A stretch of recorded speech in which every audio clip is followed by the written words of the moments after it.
This episode of the Vic MX Show is brought to you by Wonthaggi motorcycles and power equipment. Whether you're out on the road, playing in the dirt, or on the water, Wonthaggi motorcycles and power equipment have got you covered with their great range of motorcycles, marine, and outdoor power equipment. Servicing South Gippsland for over 25 years, their friendly and knowledgeable staff pride themselves on being able to deliver the highest level of service. Stocking a full range of Kawasaki and Honda road, dirt, and adventure motorcycles, kids' bikes, ATVs, riding gear, consumables and hard parts, Wonthaggi motorcycles and power equipment are your one-stop shop when it comes to having fun. My name's Cooper Danaher and you're listening to the Vic MX Recap Show.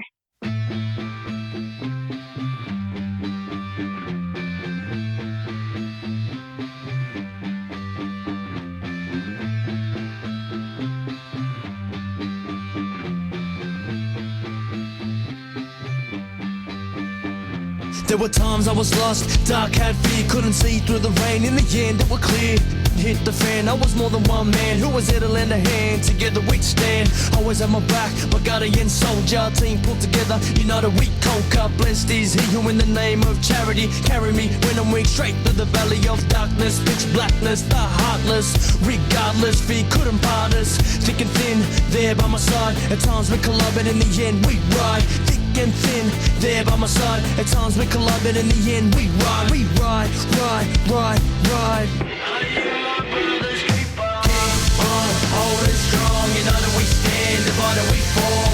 Together we belong. I am my brother's keeper. Keep on holding strong. United we stand, divided we fall. Together we belong. I am my brother's keeper.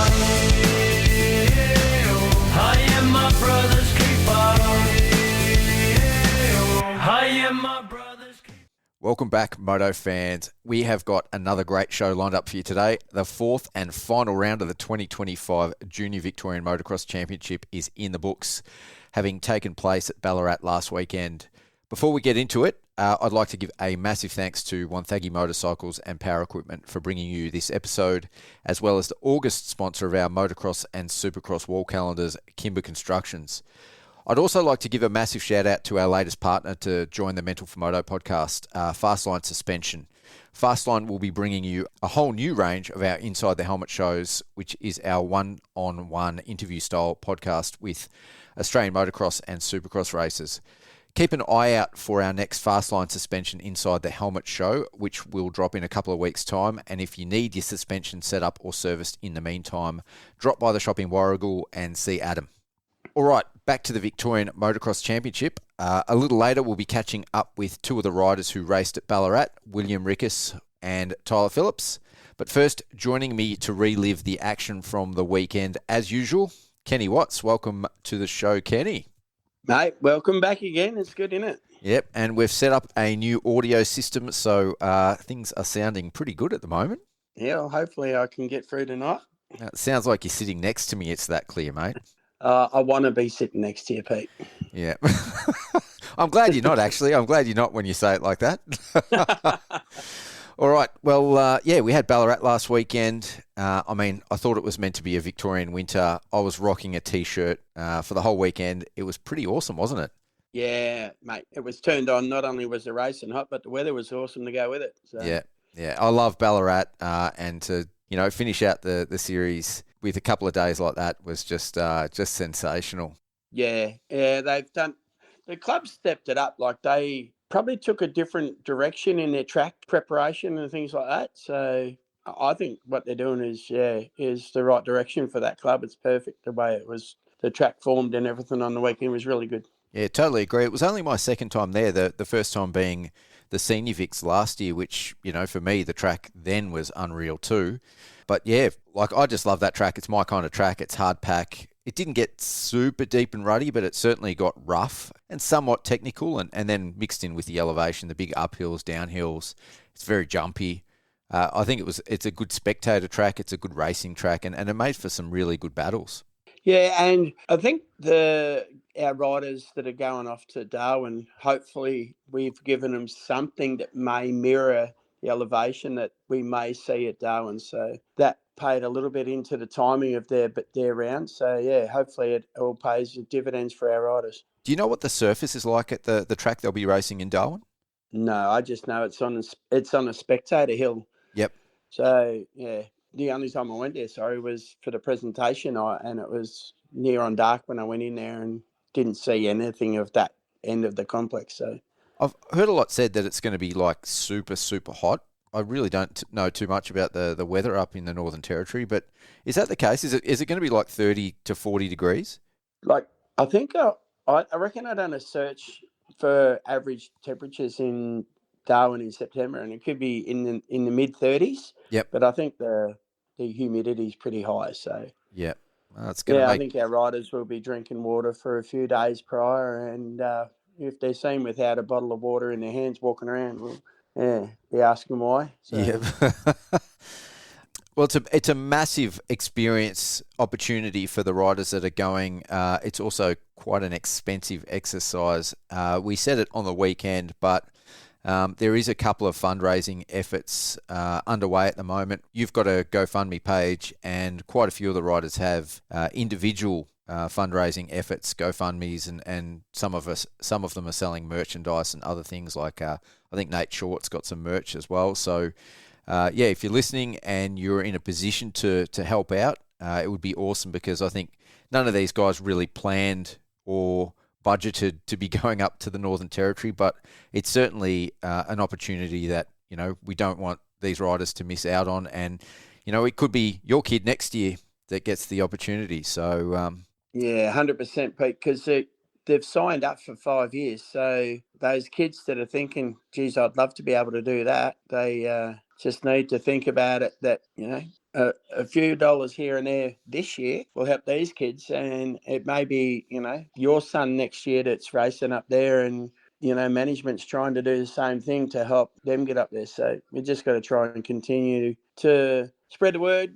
I thought there would be, to be honest, a little bit more support for a team race and representing Victoria. This is the first time ever officially that they've actually had to win their rights to go. Yep. So, we do the Aussie Juniors, where it's because of the way it's been done over the years, it's more like riders nominate. And like they do look at results and things like that from Vic titles, but this was straight down the line. Qualifying series. Yep. Yes. Yeah, the first 3 rounds of our state titles for juniors and seniors determined the MX3 and the 85 class riders. Yep. So. That's very cool. So for anyone that donates to one of these legitimate fundraising efforts, so either Kenny's page or one of the riders' individual pages or efforts, I'm going to offer that everyone that donates $20 or more and sends me evidence of their donation, for every $20, they'll get one entry for a chance to win a season-long for the Vic Titles photo package for next year.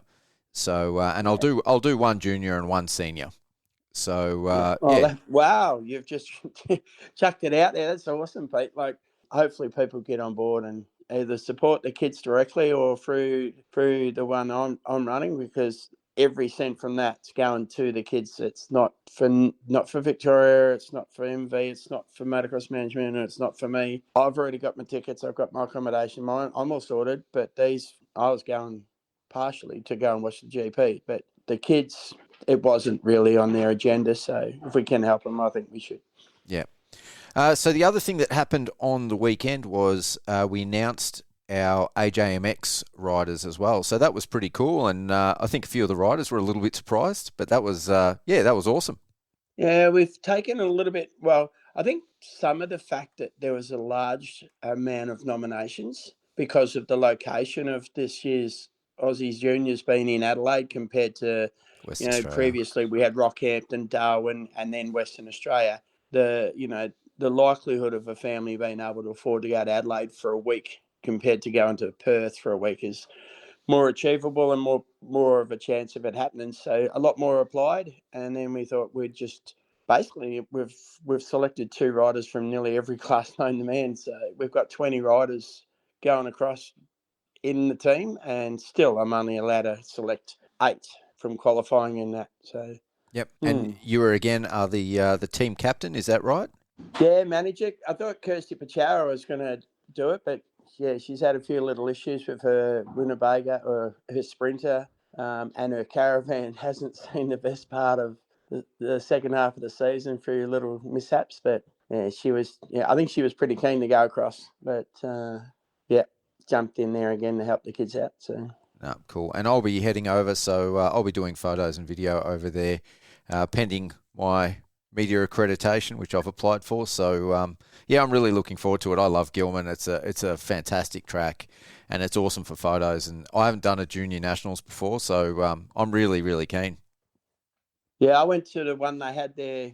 I can't remember how many years ago now, but I went to that one, and yeah, it was pretty cool. I only went over for the finals, so for that one, yeah, try and get to them at least. Yeah, it went well, and they set it up, looked good. So. Oh, very cool. All right, well, we've got a lot of results to discuss, not only from round 4, but the championship as well.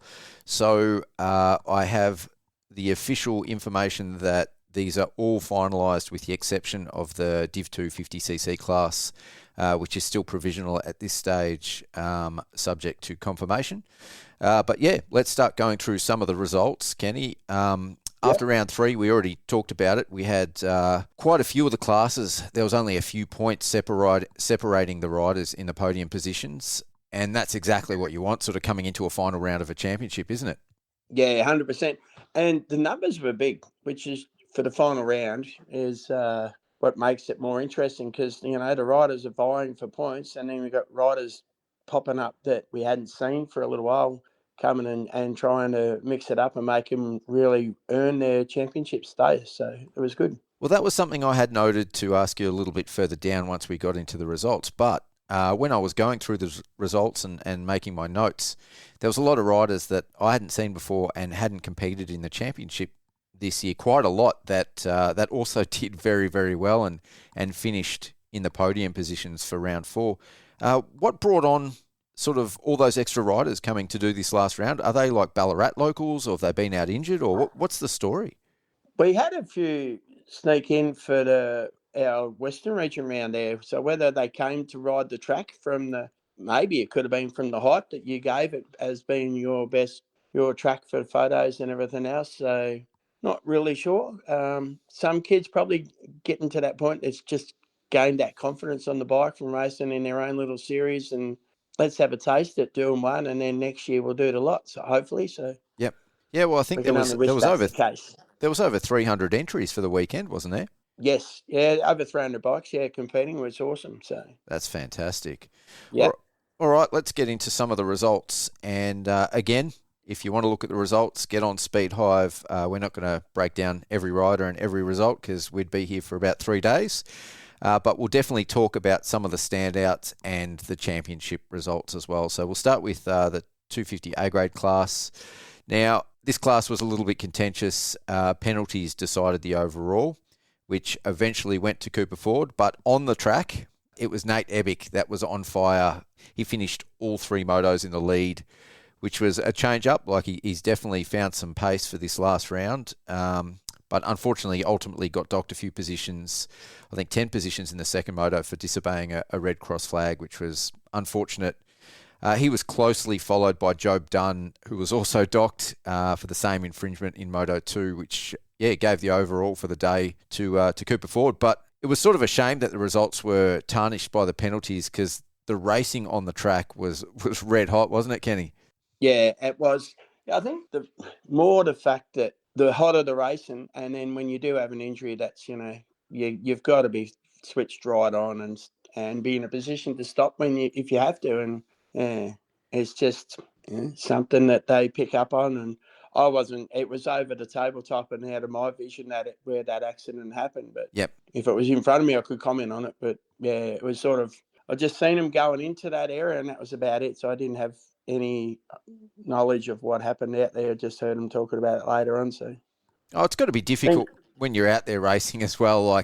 And especially because Nate and Job were so close. They were just going at it, and then to be able to see the flag and rein that in. I mean, you have to do it. It's for everyone's safety. Yes. It's for the medics on the track, and the consequences of that going pear-shaped far outweigh a race result.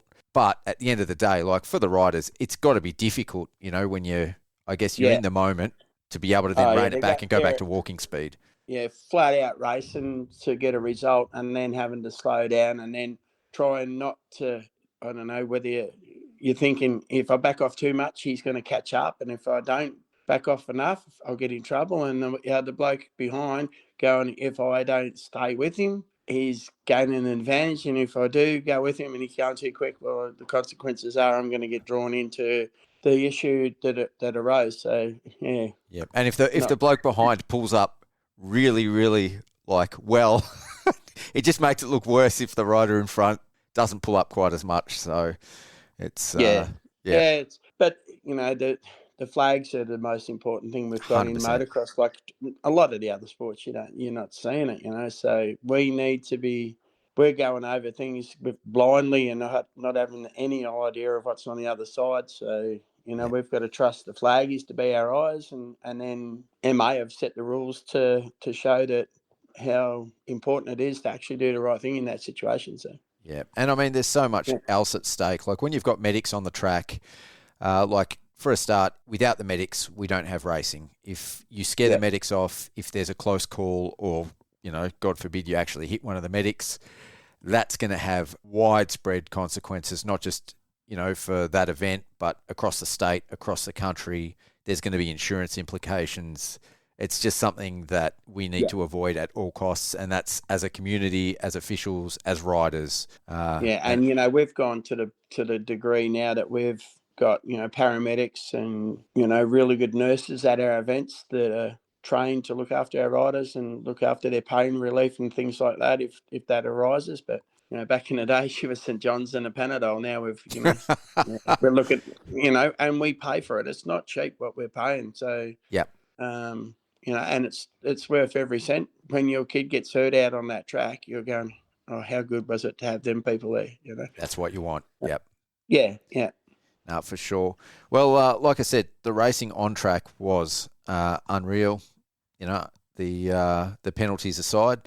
For the championship, Job Dunn got the job done. He took it out. Nate Ebick moves up to second in the championship. Cooper Ford in third. And Nate Short rounded out in fourth. And I just wanted to give a shout out to, in fifth place, Ryder Fav.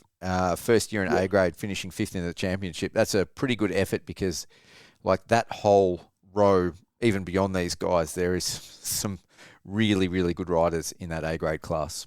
Yep, you're not wrong. And the main three are all team supported, factory supported, or whatever riders. Job with Yamaha, Nate with Honda, with Lee Hogan's team, and then Cooper's in with KTM. So for the other boys to be sniffing at the heels a little bit. Yep. It's good for our boys, and some great racing put on for us. So no, definitely. All right, 250 B grade. Cade Bean came into the round leading the championship over Albie Trigg by just 5 points. So there was definitely a bit of pressure on Cade heading into Ballarat, but it was a bit of a championship performance.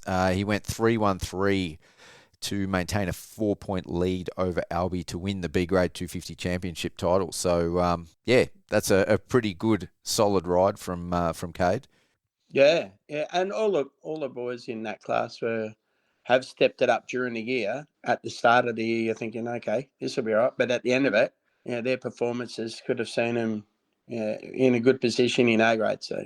Yeah, and Cade stepped up from C-grade last year as well. So that's his first year in B, and now he'll be heading to A. So he's had a pretty steep trajectory in the sport as well. Yeah, I think Albie's first year on a 250 also. So fantastic. They've all stepped it up. Yeah. Yep. I think most of them were all on 85s last year, got graded off their 85 results, and then have stepped up to 125s and 250s and done well. Yeah. Carter Malahoff had a great day. He tied on points with Drew Burns for third at Ballarat, but that was enough to give Drew Burns the final step of the podium in the 250 B grade championship as well. So well done to Drew Burns. Yeah, that's cool, isn't it? Carter Malahoff, he's out of Tasmania. That's right, isn't it? Yes. Yep. Correct. Yeah. We had nearly all the country covered with riders from everywhere but Queensland, I believe. Yeah, I was actually shooting for so many riders from South Australia and Tassie on the weekend, so it definitely came out of the woodwork for this final round. Yeah, it was good that we could even give them some sun for the photos too, so they don't see a lot of it down there in Tassie. No, but mate, bring it on. Bring on summer, bring on daylight savings. I want more of that. Yeah. 250 C grade, Lincoln Sacco. This class all year was all about Lincoln Sacco. He's definitely ready to step up and battle with the guys in B grade. He's one of the riders this year that's had a perfect season, taking out the 250 C grade class for the year by a whopping 47 points. Did he lose one race? I don't think so. I think he got a second in one. Sorry, mate, I shouldn't say that. But I think he may have gone all season undefeated. But he. You are correct, Kenny. I stand corrected. Round 2, he got 1 second place. Yeah, he is. All right. And he's still got another year of juniors to go to, so which is good. There is no chance that he'll step up straight to A grade. I haven't looked at his lap times or anything like that, but no, you just follow it. And like the good thing about him, he's got another year in juniors, so go B grade, race most events. It's only the Vic titles where they don't race together. Yep. Most other events, be looking for him to step up in the MX3 at the senior rounds, doing some other events, and then just try and make sure he's graded by the end of next year, and then go into B grade senior, unless he pulls out a championship win in A grade. Yes. Yeah. I think he does. Like at some events, you see him race A, B, and C together, and he's up there mixing it with the B grade boys. So well done give him a run for next year, so it'd be good. Yeah, well done to Lincoln Sacco. The championship podium in 250C was rounded out by Jess Diffie and Lachlan Griffin. Yep. 85 big wheel A grade, Declan Smart, Ryder Tricky, and Dylan Grumble. Shout out also to Connor Gillett and Lewis J. Carafa for both picking up a moto win each at Ballarat, along with Ryder Tricky. So, it's good to see those boys up there as well, battling for wins. Yes, yeah. The young kids, Connor Gillett was giving him a run. He's just, I feel for him. He's up there leading or fighting for the win, and just seems to just have that little incident in the corner that just costs him. Yeah, if it clicks, look out. Number 17 will replace Corey's number for me, so that'd be good to watch. Yeah, there's definitely no absence of speed with him. No, and he's a goer, but he is even on the 85, he gets thrown around a little bit. So yeah, he's a little bit small of stature, so if he grows into his body and finds his form there, it's going to be trouble for all these other riders. Yeah. Honestly, I think he's going to be one to watch going forward, because he's still only at the base age of that class too, isn't he? Yes. He's just 13 or something. So. Yeah. No, Connor's 15.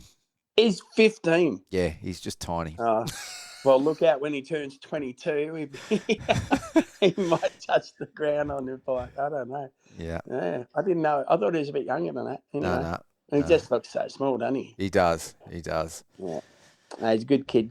He's a great kid, great talker, and loves the sport and loves riding. So for the championship, it was all about the South Australians. They come in and Nate Short had a few issues, and Connor had issues, and our Vic boys, like, can't take nothing away from Declan Smart and Dylan Grumble. They were riding really good, but our boys, I think, probably give them a little bit of a boost up with either bike issues or just failing to stay on the bike at times. So but you can't take it away from them. Declan won the championship. No. Dylan Grumble second, and Ryder Tricky was our first Victorian boy, who, have to say, he went from fifth in the points to third in this final round, overtaking Connor Gillett and Nate Short for the final step of the championship podium. So that's a pretty big jump. Yes. Yeah, and he's just, I don't know, he just seems to have pulled one out of the bag this round, which is good. Yep. No, he rode really, really well. Well, hopefully he can know what it was that he found this weekend's form with and brings it with us to Darwin. So. Yeah, well, there's a couple of riders like that, but we'll get into that. 85 big wheel B grade. Charlie Hyde takes out the win over Taj Tehanepi and Jensen Nash in third place. And same riders in the championship, Charlie, Taj and Jensen taking out the top 3 positions in 85 big wheel B grade. Yeah, that's a good story about Charlie, isn't it? From a kid that wanted to quit racing to coming out and winning a state title. And I think you go into A grade, and hopefully he doesn't lose confidence and continues to ride like he did this year. Yeah, and I think you got to take a little bit of credit for that. I think you did some counselling there, didn't you? Yeah. I'll take that and run with that. I'll make sure that me and Dad have a celebratory drink at the presentation night and talk about how he turned the corner, which is good. It's all about confidence in the kids, isn't it? Yeah, 100%. He went into B grade and lost his confidence, and then just wasn't enjoying it. And I think every time and having fun, so it's good. I think every time they get graded up, like if they're winning, the lower class, and then they get graded up, it's a big step up. It can be pretty intimidating. You're often up against riders at the end of the age in that class, riders that might have been in that higher class for a bit longer, so they're more aggressive. Yeah. They got skills. It's always intimidating, I think, and like you said, confidence is everything in these kids, and unfortunately, when they lose it, they can go from being race winners to not having a great time. So probably the hardest of all the kids that get graded is the kid that gets graded in his last year and its results is taken from the 65.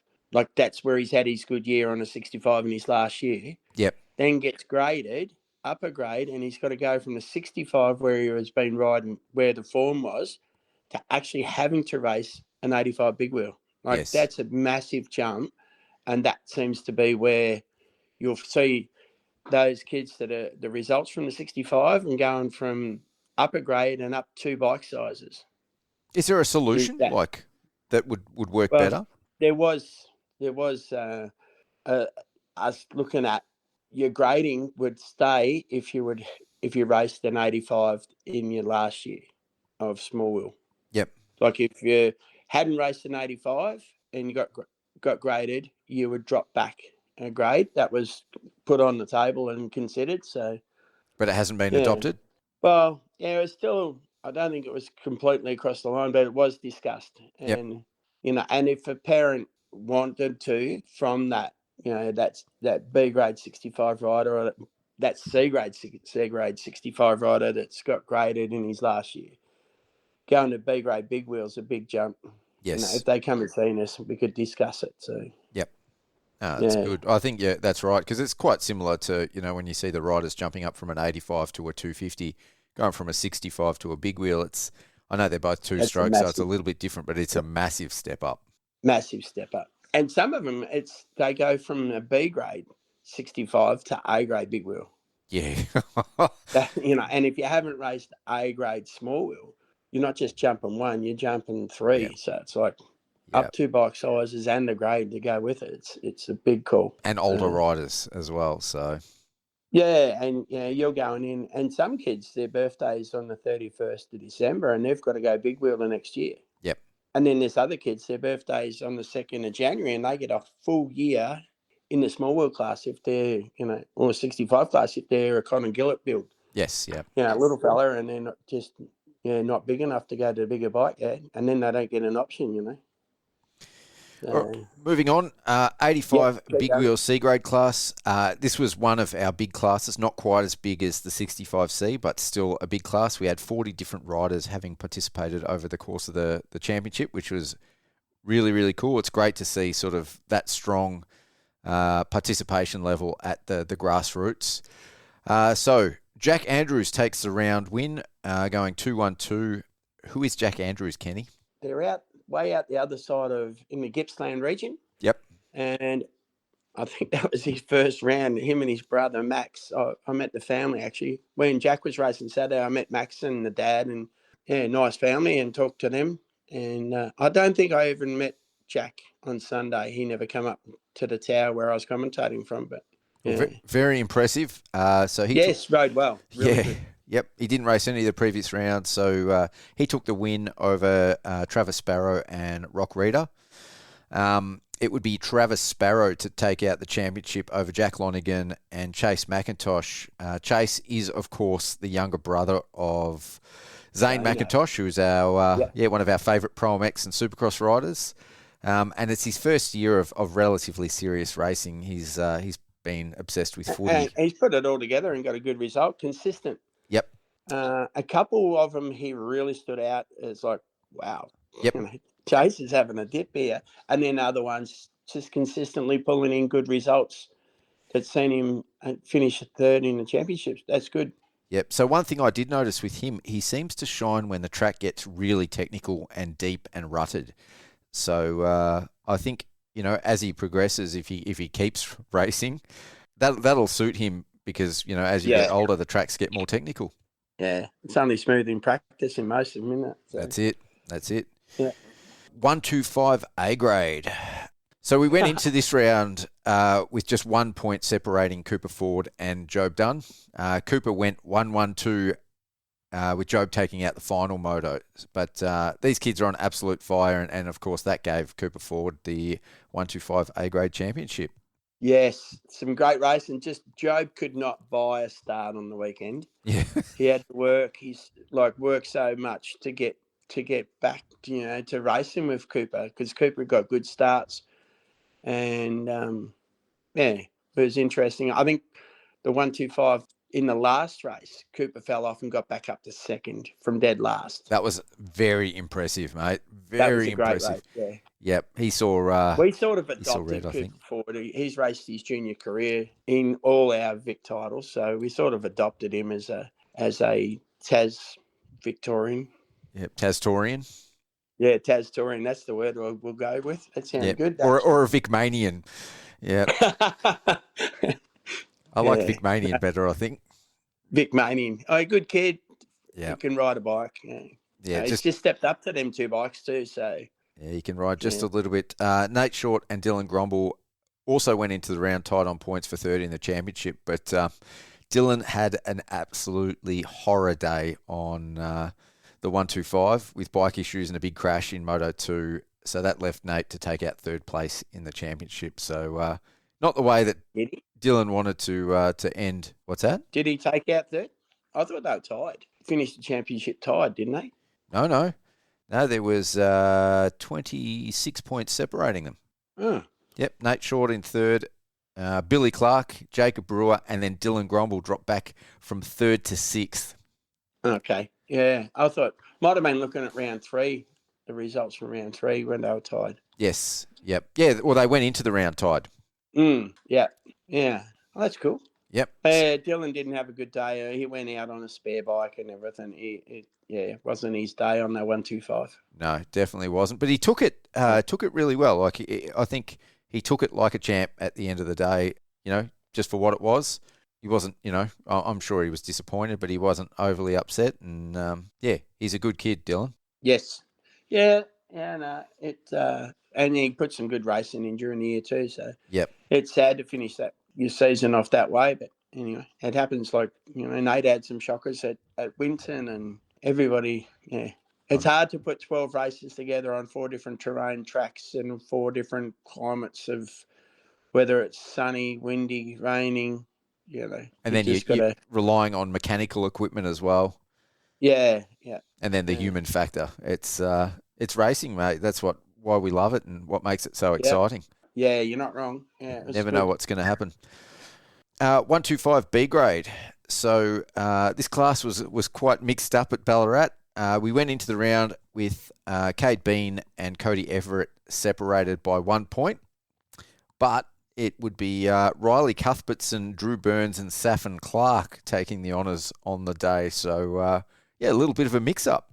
Yeah, don't know Cuthbertson's boy, but Saffin Clark, I've seen him rock up a few times, and he turned it on this weekend for sure. So yeah, they rode really, really well. So Riley Cuthbertson's another one of the riders up from Tassie. Yeah.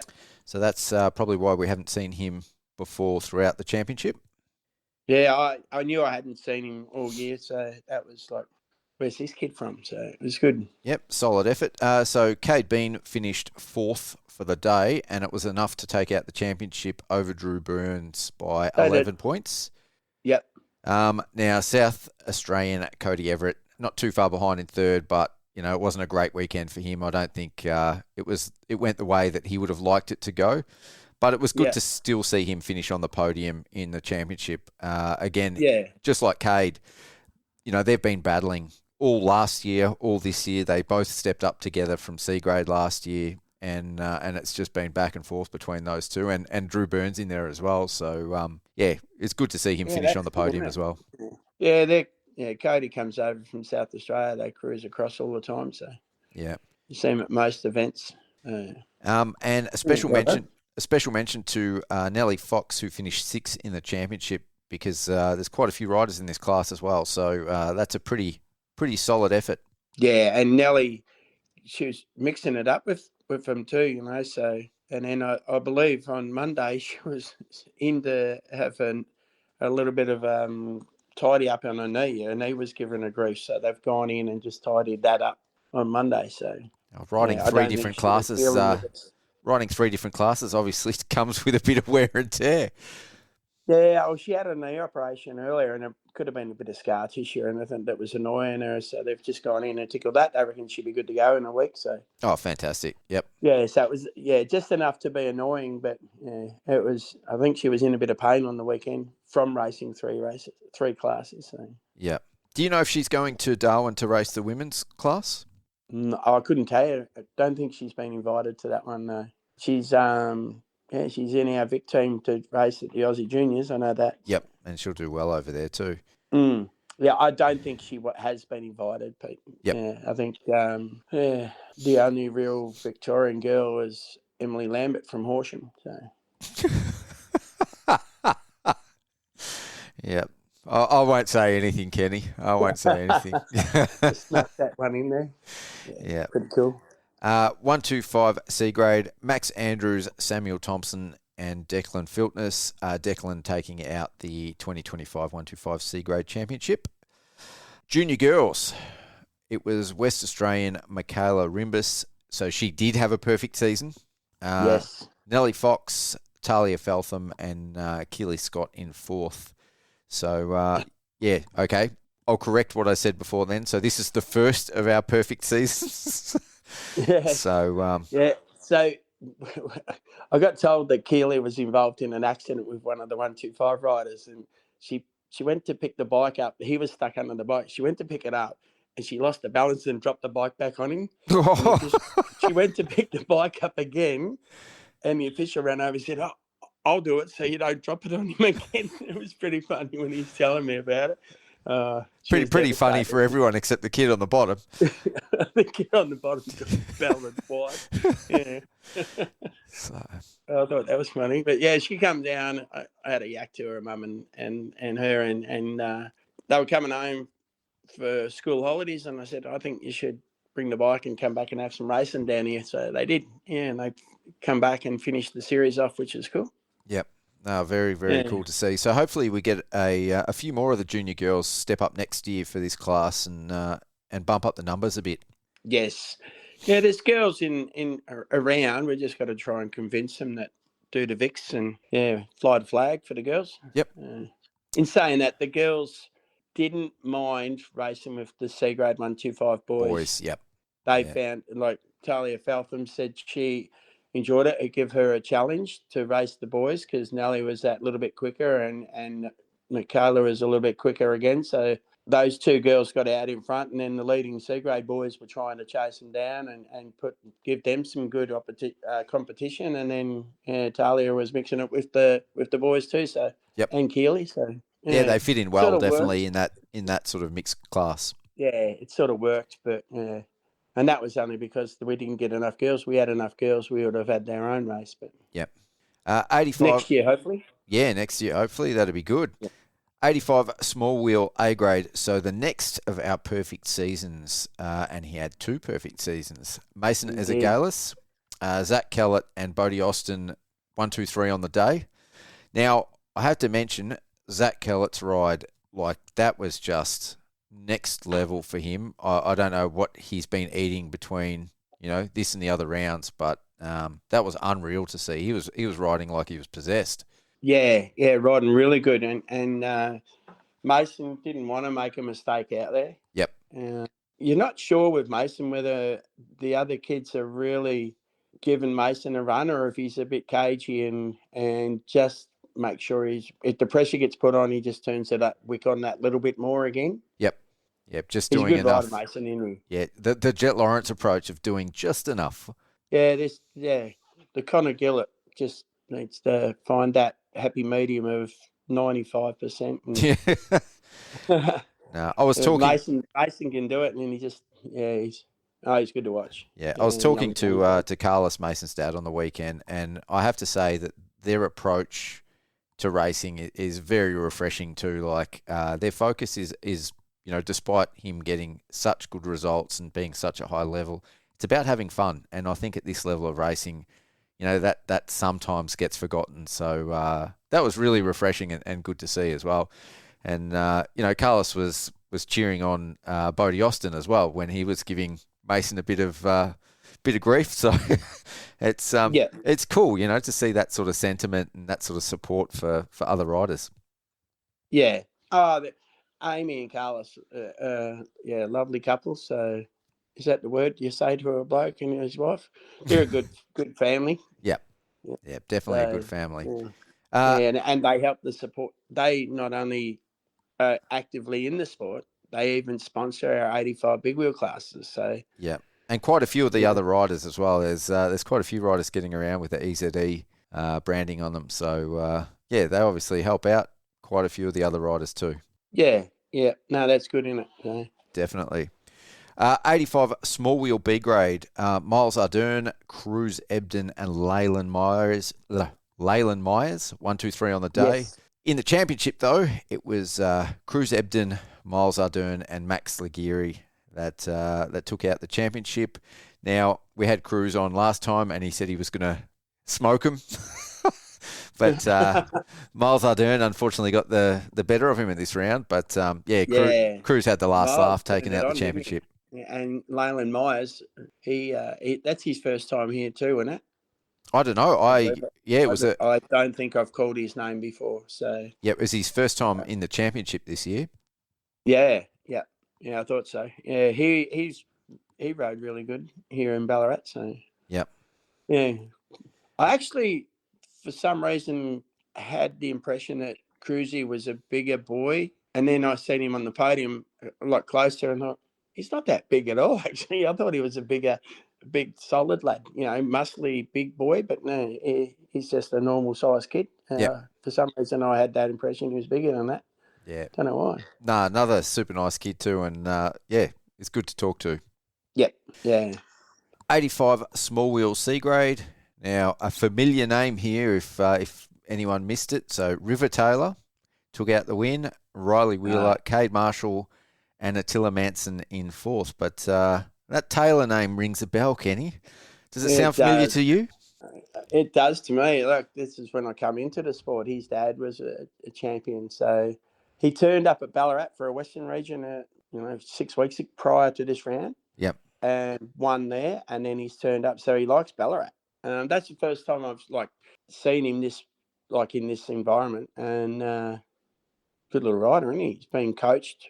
And they bring him out of the environment they keep him in for a little bit and then let him come out racing. Yeah. So it was actually really good on the weekend. We had some riders, some top riders from Australia turned up with their kids. That was good to watch, It was definitely different seeing Cam in that, in that role, not being the rider, being the moto dad. Forgetting to do the scrutineering link and having to do it on the day. It's just so funny seeing Cam in that role as the dad. He'd be proud as punch with his boy taking out the win. So flying around the Vicks when the numbers are up, not down, which is even better. And what you'd expect, I got a few photos of River, and mate, his technique is just impeccable. His elbows are up. His index fingers are on the levers. His knees are gripping the bike. So Yeah, he's He didn't definitely a get a good chip of the start. old He block. didn't take long to get to the front, though, did he? No, and it's only his sixth race, Cam was saying. So, yeah, I think he's got a ways Is to that go. sixth race meeting or his sixth race in total? I think his sixth race meeting, I imagine. Okay, yeah. Well, he's had two at Ballarat, so Yep. yeah. I don't. He must be doing a few gippies and here and there. So No, that's very cool to see, and I look forward to seeing him, at more races down the track. Yes. For the championship, though, it was Attila Manson, Elijah Spencer Harper in second, and Riley Wheeler in third. Oakley Herdman, so she finished 8th in the championship, which is an awesome result in such a big class. But, she didn't have a great weekend at Ballarat, crashing off the starting Moto 2. Off the line in practice. Was that in practice? Sorry, yeah. I think it was off the line in practice. Yeah, it was. You're right. Come together with another rider, and she ended up hurting her ankle. Oh, she was stuck under the bike, man. It was hard to see. And she went out and rode. I'm sure it was practice. Went out and rode, and then pulled in, and they went to the medics and saying I think she was devastated. She was aiming for a top 5 result. Yep. Yeah, I think she was in that before this round. So she dropped to 8th with no points in the last round at all. So.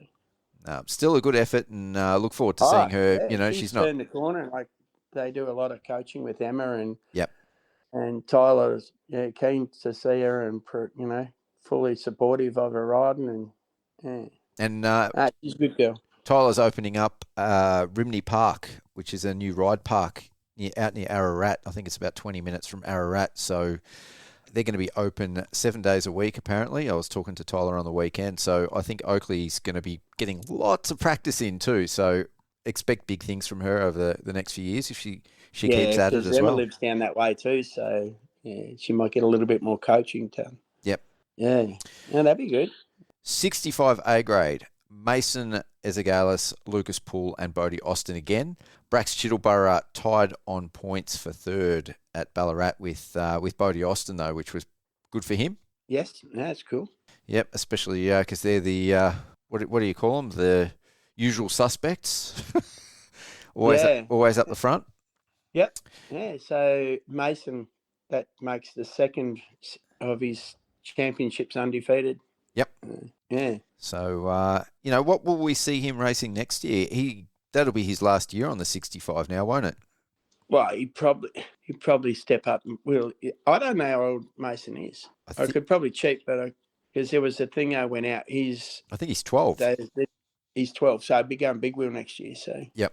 Yeah, I think he turns 12 towards the end of this year because I think when I was talking to them, big wheel next year. Yep, I think when that will see the reuniting of Lewis J. Carafa and Mason and the other boys, and a few of the top age 85 riders will be either going out or stepping up to 250s and 125s, and future's looking bright. Yeah, how good's the 85 A grade big wheel class going to be next year? It's going to be sick.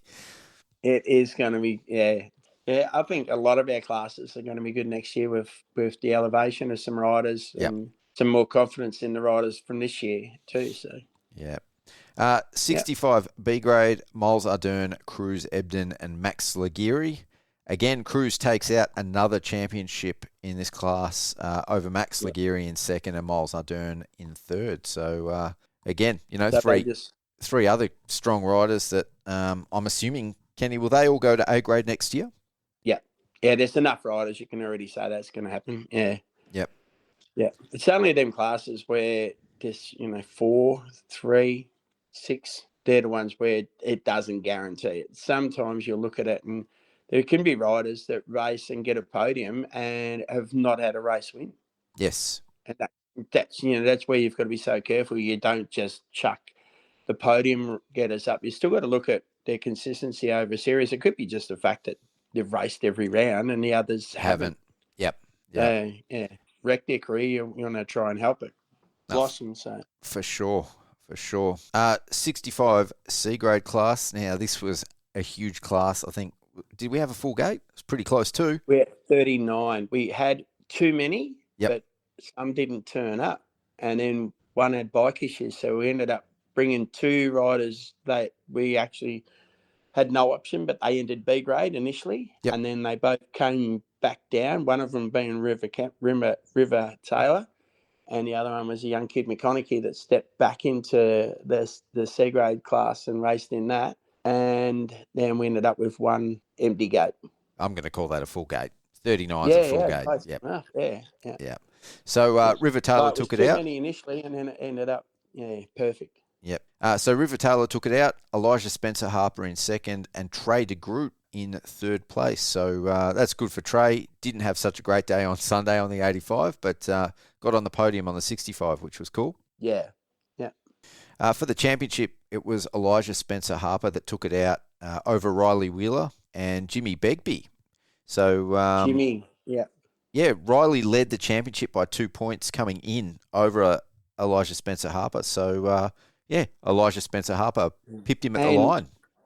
Yeah, Riley was looking good too. His mum and grandmother were up near me when the kids was racing, and he just had like little mistakes here and there, whether the pressure of the championship or just the fact that his first time to Ballarat, I'm not sure. But, yep. Mate, still to be on the podium is a great achievement anyway. Definitely. Yep.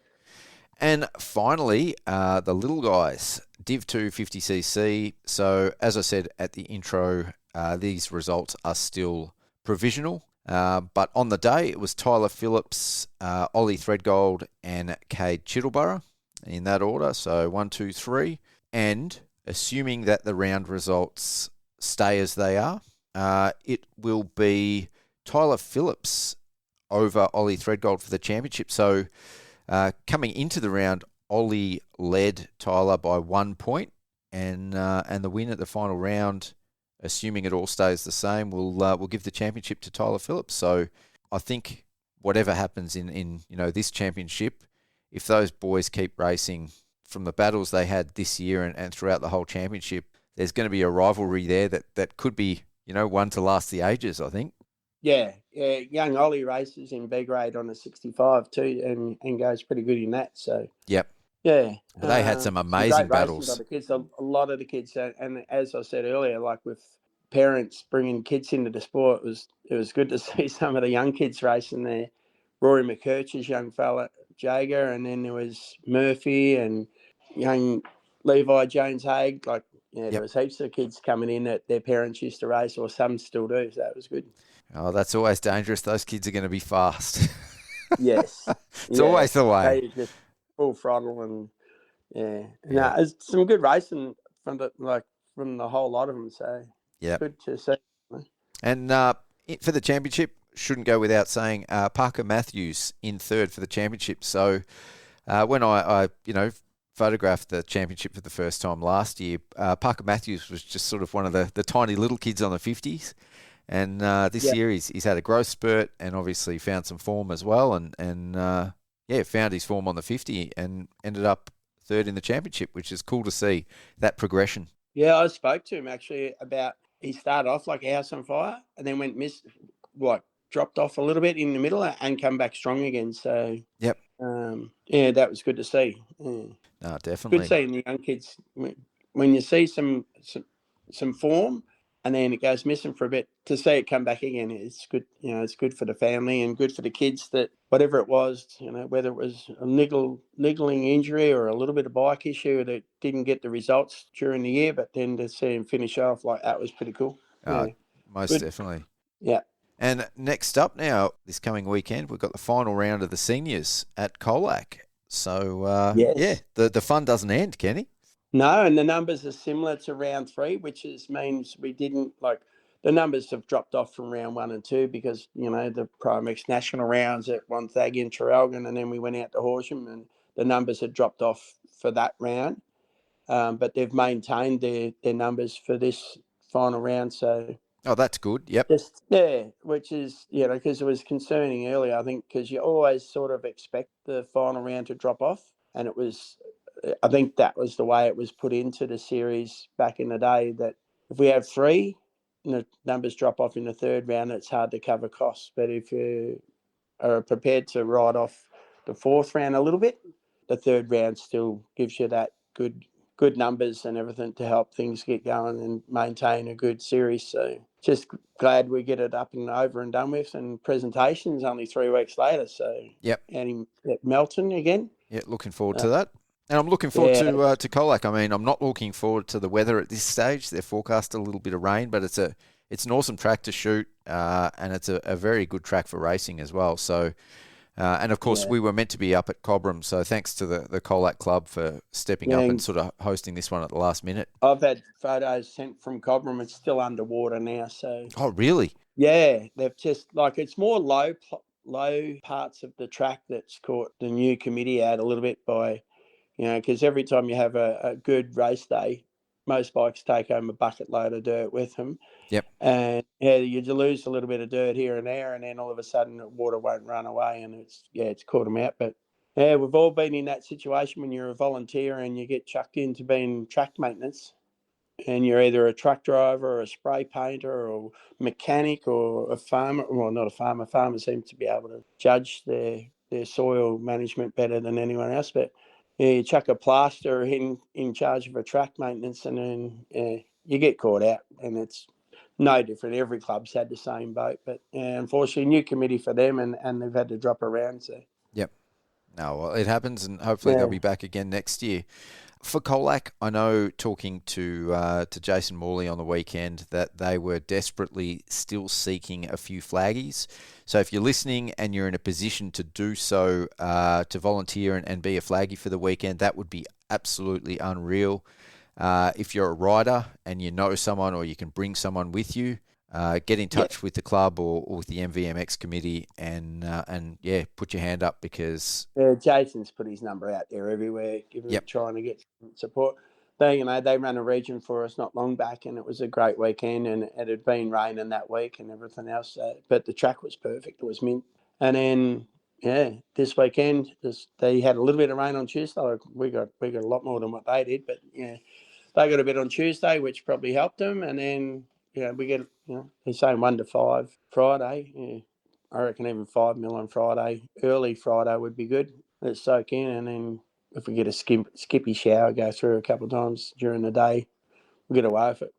Fingers crossed, mate. I don't like rain on the camera, but No. I'll put up with it. It's all good. I'm looking forward to the racing and seeing how the championship plays out.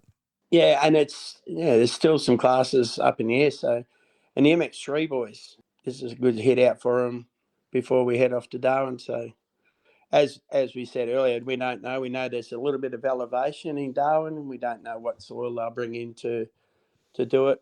And they're talking massive jumps. So, yeah, I heard that. So, fingers crossed. Mm.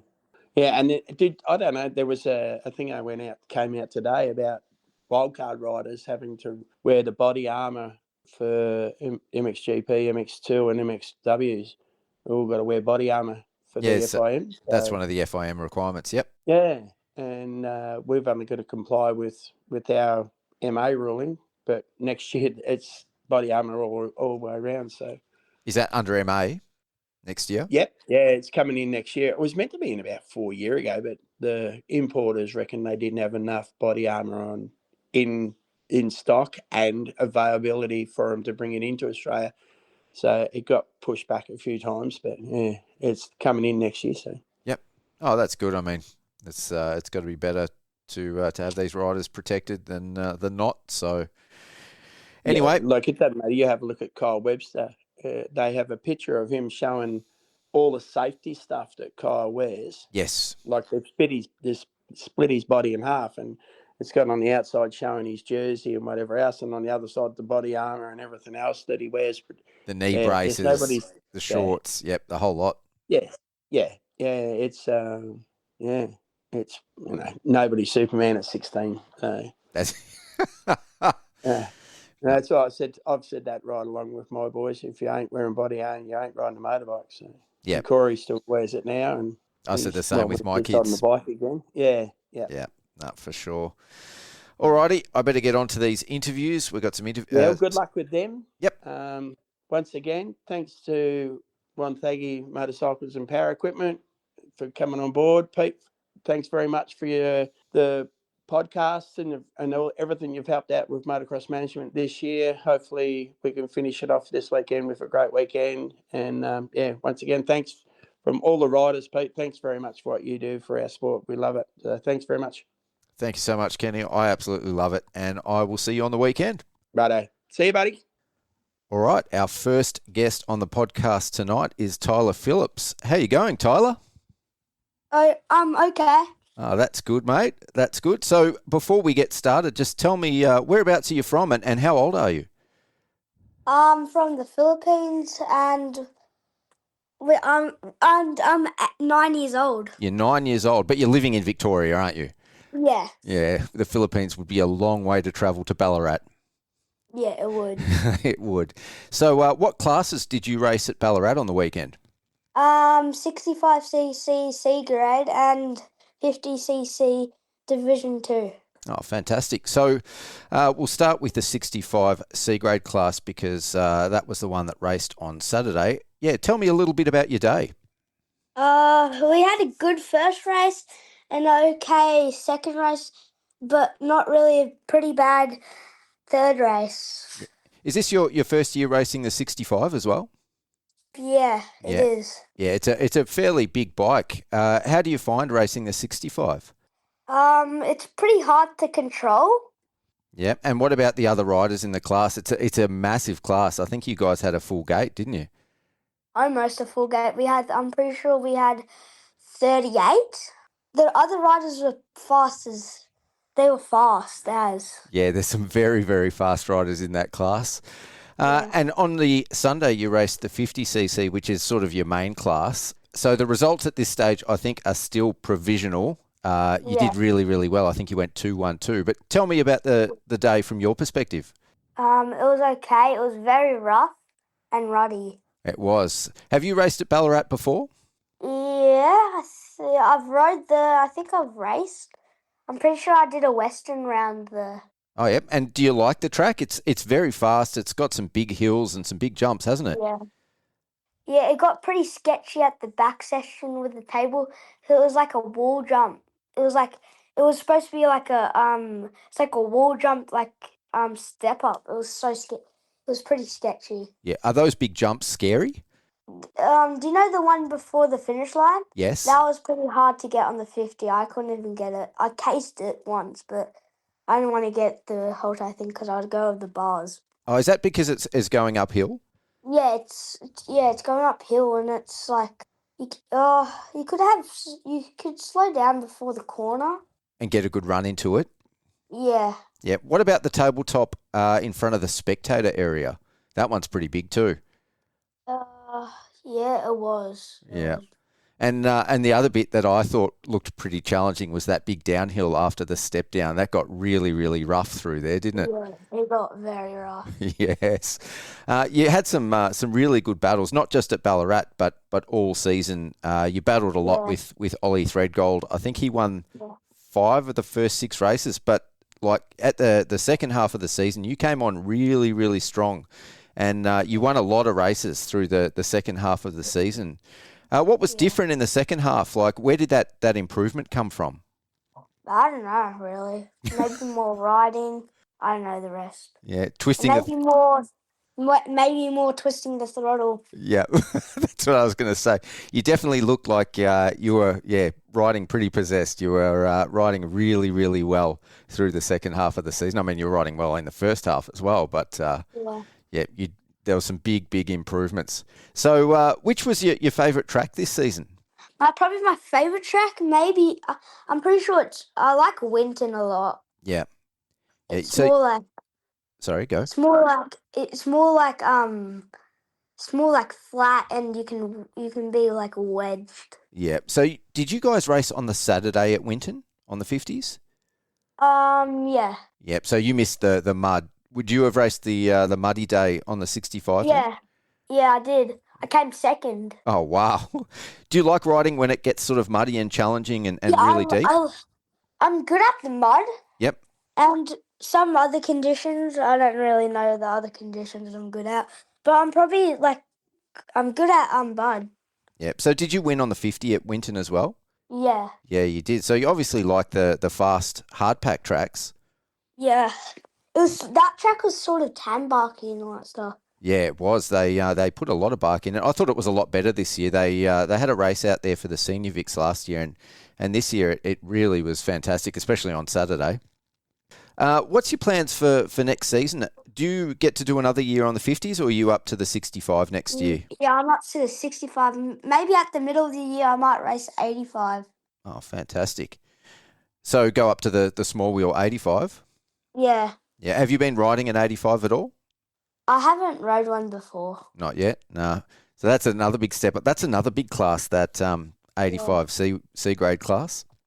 We might buy a 85 at not next year at the first season, and we might just train on it until I'm ready for the size. Yeah, and that'll probably help you on the 65 as well, going between the 85 and the 65. It will. Yeah. So whereabouts do you ride, like, during the week, and where do you train? Do you actually get some riding in during the week as well? Not really. I don't really train. Yeah. It's only like sort of. Sort of? Yeah. Just on the weekends that you're not racing? Yeah. Yeah. So whereabouts do you go riding? Sometimes Hastings, Ride Park, and Rosebud. Oh, fantastic. And so do you have any other hobbies outside of motocross? Not really. No, it's all about dirt bikes? Yeah. I used to do BMX racing. Oh, No, BMX riding. yeah. Oh, that'll definitely help you. BMX is a little bit more like Supercross, isn't it, compared to Yeah. motocross? Yeah. Do you want to race Supercross one day? Hopefully. Yeah. I might race the Supercross, the Aussie Supercross this year. Oh, fantastic. On the 65? Yeah. Oh, that'd be very, very cool. It's a really cool experience watching the 65s out there in front of the big crowds. Because if you jump a double, everybody's just going to cheer and all that stuff. It's sick. Oh, the crowd will go wild. Yeah. So how did you actually get into motocross? Does your mum or dad ride? My dad used to race BMX when he was a kid. Yep. And he was more of just a rider. Yep, just a fun rider for motocross? Yeah. Oh, very cool. So what are your ambitions in the sport? Like, what do you want to do when you grow up? Do you want to keep racing? I will. I want to be Carl Webster. I want to go to the Honda HRC team. Oh, that would be Ride fantastic. Yep, with your Reeve. Ride yeah. Yep. Because my mum knows him. She knows Kyle? Yeah. No, she knows your Reeve. Oh, your Reeve. Oh, that'd be pretty cool. I got to hang out with the boys once Oh, at the second last round of Pro MX. yep. So that one was at Toowoomba? No, Traralgon, I'm pretty sure it was. Oh, at the Traralgon round of the Promax, Yeah. yeah. So who's your favourite rider? Jet Lawrence. Jet Lawrence. And what about in Australia? Carl Webster. Kyle Webster, yeah. And why do you like Kyle Webster? He gave me one of his shirts. Gave me one of his jerseys to me, and he's a fast rider. Yeah, and he's a pretty nice guy too, isn't he? Yeah. Yeah. And he just won the championship. Yeah, he did. He did for the second time in a row, and he's racing over in America at the moment. Yeah. I'm pretty sure he went to do Nations. I'm pretty sure. Yeah, he went to the Motocross of Nations last year, and he raced with Jet and Hunter Lawrence, and they won. And he's going back again this year. Yeah. He's lucky, isn't he? Yeah, that's a pretty cool experience, and that's the sort of thing you can do when you're racing for Honda in Australia. Yeah. Yeah. So who helps you get to the races? Do you have any sponsors? Pete Stevens, Motorcred, Tone Earthworks, Russell Lindbergh, and Rhino Power, and SP Tools. Oh, fantastic. Well, it's been really fun to chat with you, Tyler. What's your plan for the rest of the year now in terms of riding? Just try winning the Nationals and try winning the Westerns as well. Oh, so you've got another round of Westerns as well. I forgot about that. Yep. I'm pretty sure we got like 2. Yep, that's very cool. And you're heading over to Gilman for the AJMX. Yep. Yeah. So what classes are you racing over there? 65 and 50. Yep. And have you done that one before? I've rode at Gilman on my 50. Yep. But I haven't rode on my 65 at Gilman. Yeah. But you know the track. Do you like the track? Yeah, the track's sick. Yeah, it's one of my favourite tracks too. Yeah. Yeah. So I'll be heading over there. So I will definitely see you over in Adelaide in a few weeks' time. But yeah, thanks for coming on the podcast for a chat. Oh, yeah. Thank you. All right. Our next guest on for this episode is, what do I call you? Do I call you William or Bill? Bill Rickhuss? Oh, just Bill. Just Bill's fine. Just Bill? Well, welcome to the podcast, Bill. Hey, Pete. Yeah. So just to get us started for the listeners, how old are you and whereabouts are you from? I'm 12 years old and I'm from Bairnsdale, East Gippsland. So what class did you race at Ballarat on the weekend? At Ballarat, I raced the 9 ton to 12 85 small wheels. Yep. So tell me a little bit about your weekend. On the weekend, it was probably one of our best weekends for the season of the Vics. I went 7, 5, 5, and all the races. I didn't stack, and I had a pretty big moment in the first one. I went back to last, and then got back to 7th, and then yeah. So we're happy with my riding. Rode pretty good all weekend. Didn't stack and got out of it in one piece. Yep. So what happened during the incident? In the incident, I jumped off I ended up landing off the side of Nashie's Leap. Oh wow! And started drifting off down the side of it and went into the bushes. Yep. Into the bushes ahead of it, and then I got stuck in the bushes a little, and ended up getting back on the track and started riding again pretty well. I was pretty gnarly down there. I think I was telling you off air. I was up the side there with the camera, and I nearly fell over, and I wasn't even on the bike. Yep. So, what did you think about the track? It was sort of a little bit different to some of the other tracks we've raced this season. There's a lot of elevation, a lot of big hills. It got pretty gnarly by the end of the day, didn't it? Yeah, it was. I reckon it was probably my favourite track I've ever raced in the Vics. Probably one of my favourite racing tracks ever. Got really chewed out by the end, though. It was, at least it didn't have much dust in that. Yep. So do you like those type of tracks? There's some big jumps there. It's pretty fast out there as well, isn't it?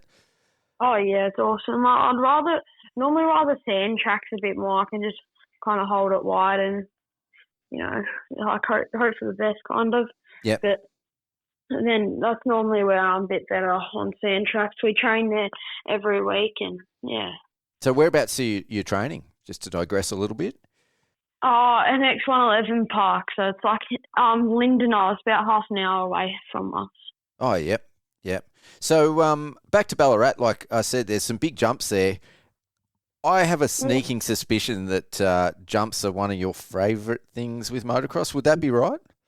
Yeah, I love them. They're the best thing riding. Yeah, because you definitely stand out. As a cameraman, I sort of get to watch all the riders go through, and you definitely stand out on the jumps because you've got a fair bit of style. I love it. Yeah, I love doing having a bit of style over the jumps. It makes it so much more fun. Yeah. Did you ever do like the Junior Supercross or anything like that when it was at like one of the stadiums? Yeah, well, I was entered and I was training for it, and our last training day, my last lap of the day, I snapped my wrist over a jump and put me out for the rest of the year. Oh, so I didn't end up getting to do it. Oh, that's no good. That's no good at all. No. So what do you do for normal training then for motocross? You said you've got a little bit going on out in East Gippsland, but yeah, what's your sort of training regime look like? Do you go to the gym or do you ride midweek or anything like that? Yeah, we ride midweek. I do normally go into the gym in our garage twice a week, do like some cycling and some CrossFit with Mum. Yeah. Oh, fantastic. And as far as the tracks go, like what have you got to ride out there? We don't have much around here. We have the Bairnsdale track, but we don't really ride that. It's not very good. Yep. And we normally just ride out at Matthos if Moto's open on the weekend, and during the week we ride there. Yeah. Awesome track. Yeah, so you do a bit of training with Matho as well? Yeah, every Wednesday we do coaching out there, and we do some motos before the coaching. Then he ends up doing some coaching with us. Yeah, you've got there's quite a few riders out there that train with him now. I think you've got Connor Gillett, and there's Kate Bean out there as well. Yeah. So both of them are out there training with us when they can. Yeah. Yeah. Do you guys battle a bit when you're training as well? Not quite. I want to, but not quite. Yeah, me and Kate aren't too far apart, but Connor's like 5, maybe a bit more seconds quicker than me. Yeah, he's pretty fast though, and he's been at that top level for a long time as well, hasn't he? Oh yeah, he's so quick. Yeah, he's just got to keep it on 2 wheels, unfortunately. But he got a moto win on the weekend, which was really cool. Yeah. Well, he rode really well on the weekend, kept it on 2 wheels, and rode out the motos really well. So you did Hatter this year as well, didn't you? Tell me a little bit about that. Hatter, I was riding really good with it. Did a bit of training coming up before it at this private track. There was heaps of people there, we in prologue my goggles fogged up, and I ended up getting like 13th in prologue after I couldn't see. And then in the race I was making positions, and then on the first one of the first corners I had a pretty big one. I hit a kid that was already down, and then had a pretty big stack, put me back to I think it was maybe even behind 50th, and got back up to 7th outright. I rode awesome. I was about 13 times. That's fantastic. So for the junior race, how long does that go for? Is that 2 hours? No, I think it's like hour and a half, maybe 40 minutes. I don't know. Yeah. And what did you think about the event as a whole? Because it's a very cool event. I mean, it gets so many people there, and it's completely different to motocross. Like, what did you think about that type of racing? I reckon it's one of the best events of the year. It's so fun. It's long. It's got heaps of high speed. It's like then it's sand and then it's clay. I love it. So fun. So is that something you think you'll do, as you get older? Oh yeah, 100%. Love it. Yeah. And do you do any of the other Vic off-roads? I did one last year. I did the ALRC, and I won a round of the ALRC, which is the Australian Nationals, and then I won the VLRC because that was on the same weekend. Yeah. Yeah, but you're not going to change over to off-road? We're going to keep you in motocross? Yeah, I'm pretty sure. I'll do an off-road. I think there's one at around Stony Creek. I can't remember. It's coming up, and we're going to do that one. I love the off-roads. They're really, really fun. Yeah. Is your dad racing the off-roads as well? No, Dad isn't. Dad's getting back into it. Yeah. He retired for a while. Yeah. Well, I did a little bit of racing against your dad in the vets, but he's a lot faster than I am. So is that how you got into motocross, through your dad? Yeah. I think Dad used to have on a bike when he was little, and got me a bike when I was really little. He got me a PW50, and then got a KDM 50, like a really old KDO 50, and then I started getting into racing. Then I got a Yamaha 65, and we've been through Yamaha the whole time. Oh, fantastic. And how long have you been A grade for? This is my first year A grade. Yep. And was it a big step up? Yeah, it was a pretty big step up, going from, like pretty high up there, and then kind of back down with heaps of challenge. Yeah. I was actually just looking at the results and the riders in the 85 small wheel A grade class. Like, there is some super fast guys in that class. You've definitely got your hands full. So, to walk away fifth at a round is pretty awesome. Yeah, I reckon we were really happy with my riding. We got some stuff to improve on though to get on the box, but yeah, we're pretty happy with the way I rode. Fifth is pretty good in A grade small wheels. Yeah, especially like you said in your first year. So what's the plan for next year? Are you going to step up to 85 big wheel, or have you got another year on the small wheel next year? No, next year I'll have to go up to big wheel. Next year I'll probably be racing KDM too. Yep. So next year we'll be on KDMs, given that brand's a bit of a swap, because Yamahas have been breaking a fair bit for us. They haven't been working very well for us, so we want to give the brands a bit of a switch up. Oh, that'd be very cool. Have you ridden the KTM at all yet? No, I haven't, but we'll see. We'll see how it is when we get it. Yeah. And outside of motocross, have you got any other sort of hobbies that you do, or is it all motocross? Oh, it's mostly all motocross, but I do a little bit of mountain biking. I can wheelie a mountain bike all right, but I don't really go out to the trails much. The last time I went out there, I stacked. Yeah. Mountain bikes are dangerous. Everyone I know has like way worse injuries on mountain bikes than on motocross. Oh, yeah. At the moment, my helmet's all smashed up from last time I went out there. Yeah, well, we need to keep you in one piece for motocross, mate. It's awesome to see you out there. So before I let you go, who helps you get to the races? Like, do you have any sponsors or people that help you out that you'd like to give a shout out to? Oh, yeah. Like MX111 coaching, Kevy Doyle, Mum and Dad for taking me, ESD, Jersey Prince, and Gas Imports, Fox Racing, Ginny's Place, and Rock Oil Australia. Oh, well, thanks for coming on the podcast, Bill. I look forward to seeing you at the AJMX. Yeah, you too, Pete. Yeah. I'll see you out there, mate. Yeah, all right. See you, Pete. Thank you.